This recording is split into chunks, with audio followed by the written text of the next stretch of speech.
Hey everyone, and welcome to my channel. Today, I want to dive into something that's been stirring up quite a bit of conversation, Tyla, and the ongoing discussions surrounding her identity as a colored South African, plus the so-called controversy around her look and win at the VMAs. There's a lot of noise and misunderstandings out there, so I think it's important to step back and have a respectful conversation about this. We'll clear up some misconceptions and talk about why these discussions matter. Let's get into it. So recently, Tyla hit some major career milestones. She won a VMA for Best Afrobeats Album, and earlier this year, she also snagged a Grammy for Best African Music Performance. These wins sparked a bit of controversy because she beat out some big names in African music, which raised questions about her genre and whether she truly fits into the Afrobeats category. One can understand why Black Americans are so upset that she's being marketed to Black Americans in Black American spaces and winning awards for things when she's not Black and doesn't consider herself Black. But I get why some folks might wonder if her music aligns with traditional Afrobeats, especially when other artists who stick closer to that genre were in the running. Now, I'm not here to diminish what she's achieved. Tyla's worked hard, and her performances speak for themselves. What I really want to focus on, though, is the backlash Tyla has been facing online, particularly from some Black American social media spaces. A lot of the negativity seemed to blow up once people found out that Tyla identifies as colored rather than Black. If you're a Black woman and you don't see anything wrong with Tyla asking Halle Bailey to hold her award last night, then you are definitely part of the problem. Because, like, here's the thing: when you're a Black woman, you experience something called microaggressions, and a lot of times it comes from people, but a lot of times it comes from people of other races as well. Tyla has made it very, very, very, very, very clear that she does not consider herself a Black woman, a colored woman, and that is very, very obvious. You can tell. This has complicated how some view her success, especially in the context of African and Black diasporic music categories. I think it's worth unpacking why people are reacting this way and what it says about race, identity, and music on the global stage. For context, Tyler Laura Seethel was born and raised in South Africa, where the social construct of race is quite different from what we see in Western countries. In South Africa, there are four major ethnic classifications, and one of them is colored. It's a term that refers to a historically defined community with its own unique cultural identity. However, in places like the US, the word colored has a painful history, especially tied to segregation and racism, making it widely considered a racial slur today. In the US, terms like mixed race or biracial are more commonly used for people with diverse racial backgrounds. It's also generally accepted that if someone has African ancestry, they're identified as Black. Tyla is not Black. Let's talk about it. Race in the United States is not the same as in South Africa. That's why many Americans were shocked to find out Tyla doesn't identify as Black. Blackness in America is defined by the one drop rule, where having just one recent Black ancestor and certain facial features gives you this distinction. But in South Africa, concepts of race were influenced by apartheid. So, while indigenous South African groups are considered Black and descendants of British and Dutch colonists are considered white, there's another group called colored. Colored refers to South Africans of mixed ethnicity, often descending from interracial couplings of Black Africans and white settlers. This also included South Asians until the end of apartheid. This cultural difference has fueled the backlash Tyler's been getting, particularly from some parts of Black American social media. Tyla, not knowing her white supremacist conditioning that she has experienced in South Africa is the reason why she disassociates from being called Black. Over it. I'm over it. Take her ass back. Take her ass back, please, please. There's enough of y'all out there to support her and let her live divinely. Go over there. Go back. Go back. I don't want to see her in no American media no more. I'm getting real sick of this topic of her and her being colored, and like it's almost like it's given like, oh, just don't say that you're Black. All right, cool. There's this perception, mostly from online chatter, that people of African descent who don't identify as Black are distancing themselves from Blackness. In Tyler's case, the misunderstanding of South African racial identity has led to accusations that she, and by extension the colored community, are avoiding being classified as Black. But that's really not the case. So I found this question to be particularly interesting because, yes, there are definitely colored people who choose to say, I am Black. Carla, are you culturally colored yet politically Black, as the mighty Eusebius once wrote? Yes, it's difficult for me because growing up, I was never called colored. The first time I heard that word was in grade 7, and the teacher asked me, what are you? If we did ever talk about race in our house, we were politically Black. The term colored in South Africa has evolved. While it was used as a tool for segregation in the past, it now refers to a distinct ethnic group with a unique cultural identity. Although many colored people are of mixed race, some have ancestry deeply rooted in the native Khoi and San peoples. Over generations, coloreds have developed a blend of African, European, and Asian cultural traditions, making them one of the most genetically diverse groups in the world.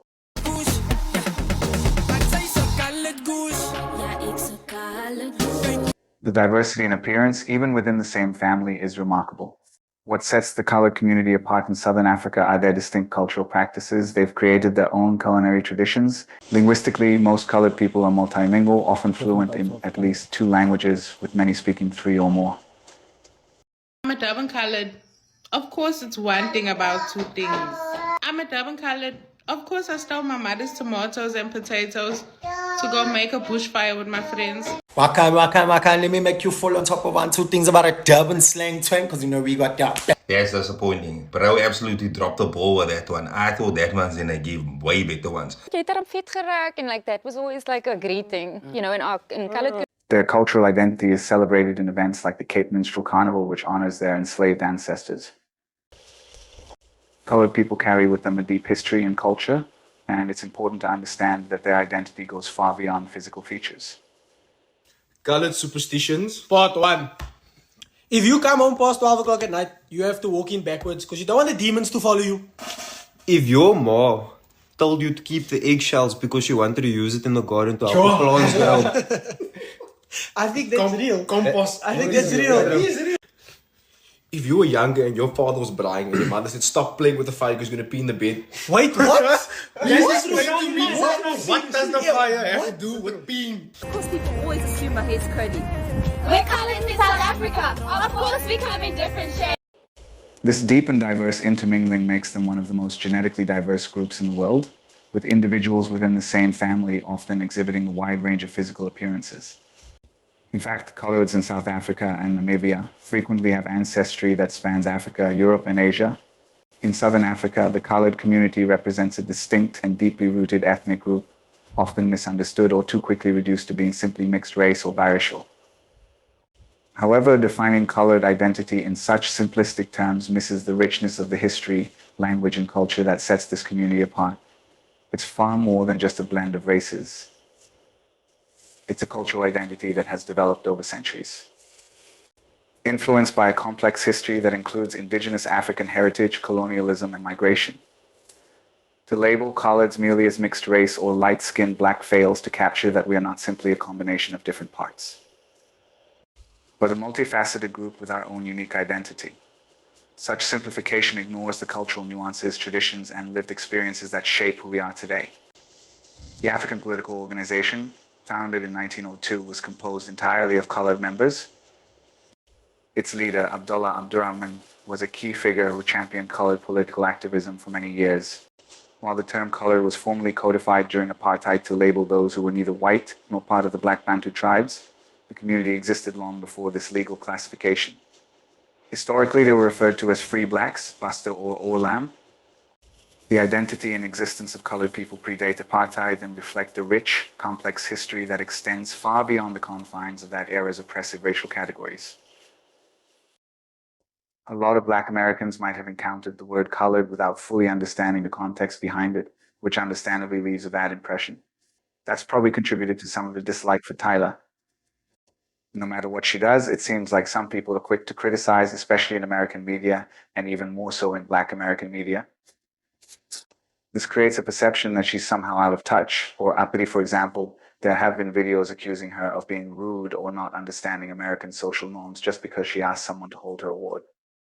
It's interesting how some people can be like icon, real queen, mother to Chappelle Roan, but Tyla is the uppity African. Okay. I guess you know an artist has made it when they can't even give a coherent response to validate their dislike. It's just something about her.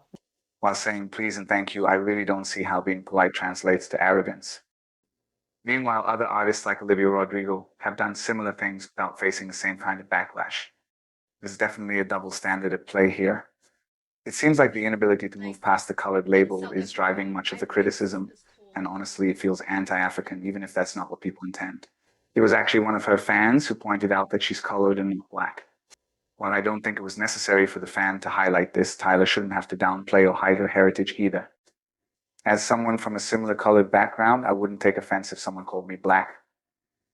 But it's important to recognize that identity is complex, and people shouldn't be judged for embracing their heritage. There seems to be a belief that Tyla thinks she's superior or that identifying as colored places her above being black. But that's just not true. In South Africa, we're trying to move past these divisive categories and build a unified identity as South Africans. But culture and tradition still matter, which is why people identify with specific ethnic or cultural groups. Well, the main difference actually between Trevor and Tyla is that Trevor is not colored, Tyla is colored.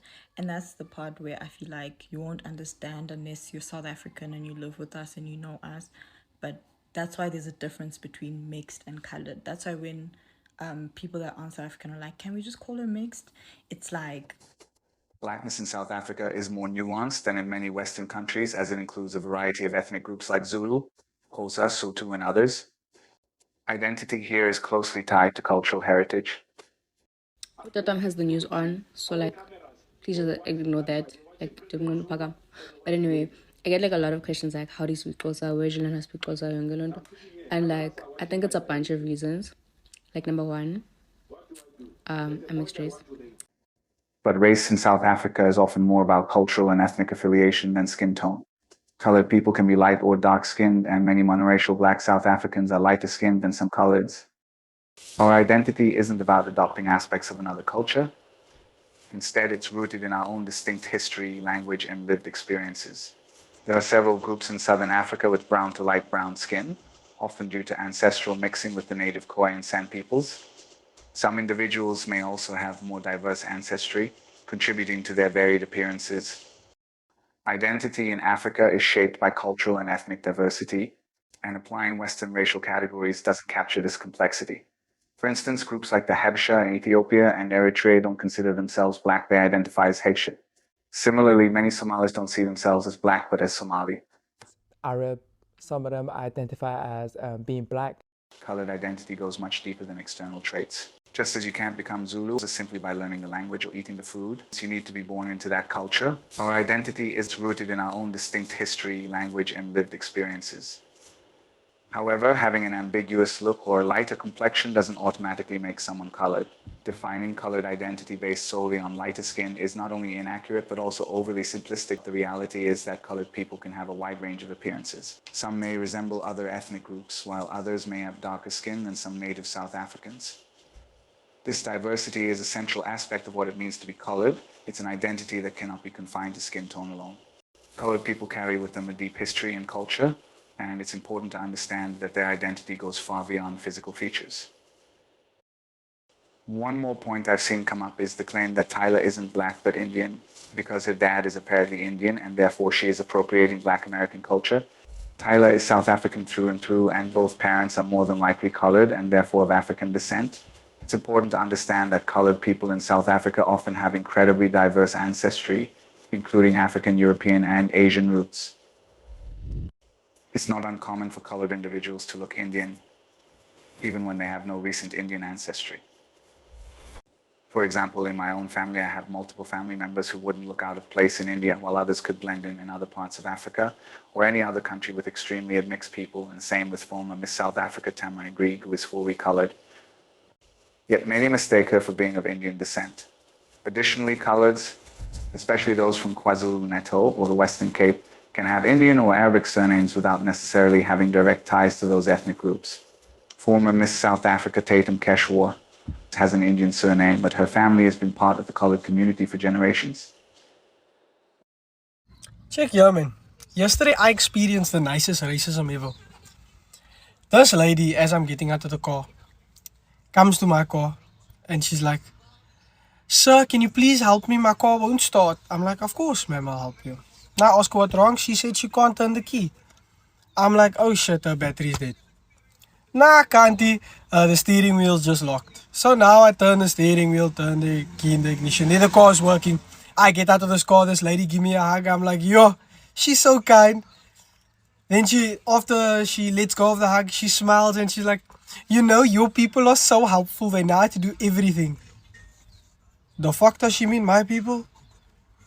And the worst part is, I don't even know if she's directing it at colored people, which is what I am, Or is she directing it at Indian people, which is what people mistake me for? That was like the nicest racist comment I've ever experienced. I was so confused. These complexities are a part of the unique history of the colored community in South Africa, where people often have a rich mix of ancestry that defies the simplistic racial categories often imposed by outsiders. To dismiss Tyla's identity and claim she is appropriating Black American culture not only ignores her South African roots, but also perpetuates a misunderstanding of how diverse and multifaceted African identities truly are. She makes South African music, performs South African dances, and speaks with a South African accent. I don't see how Amapiano or Bacardi, which are rooted in South African culture, could be seen as appropriating anything from America. Tyla is just being herself, representing her heritage. The backlash Tyla is facing really shows the dangers of applying one cultural framework to another, especially when it comes to something as complex as identity. Tyla's success should be celebrated in the context of her South African roots.